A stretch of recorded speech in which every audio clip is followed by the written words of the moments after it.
Sabrina, do you love the most about working with family offices? I know that's part of what you do. It's the different generations and how they look at things and bridging gaps. So I've always been in positions, working with leaders, you're always sort of the connective tissue between them and the rest of the organization.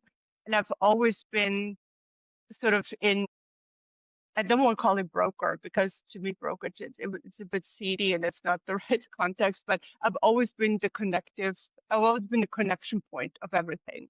So bridging thinking gaps, communication gaps, when you see like when you look at the different generations of family offices, right? You have people that made all the real estate and all the money in the 30s, and then you have young generations who are now investing in crypto, right? And how do you convince an older generation that crypto is the thing to go, right? It's just Right. massive gaps of how to think about money, how to handle money, and they grew up in a different world. It's a different time, right? And it's bridging thinking and communication gaps. That's what I enjoy the most.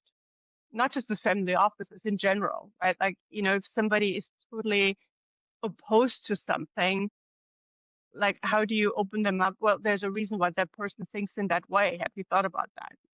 There's something in their background that made them be who they are right now.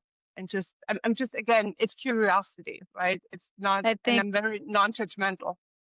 I think the complexity of being a human excites you. It challenges Yes. you and excites you. And that's probably where you're coming from, that most of what you do, not necessarily about solving a problem, but really understanding how to bring it to life, how to hmm unlock, what's locked, how to, bring it back, if that makes sense. And sometimes you can't, right? I mean, I worked with leaders where that didn't work. And I might have been the wrong person too, right? Because you don't connect with everybody, right? And that's okay. That's why when you interview coaches or advisors, right? They might be trained in the exact same modalities and they might deliver the exact same message, but you just connect with one person more than another. It's a chemistry thing, right? And it's um, when you hire people, right? I mean, yes, they should know what they're doing on the skill side, but chemistry and how you click with somebody is probably almost more important because that you cannot learn. It's either there or it's not. No, absolutely not. So as we talk about the complexity of being a human and how passionate you are about, unlocking, everything and making those changes or bringing things into life and making changes in the human aspect, right?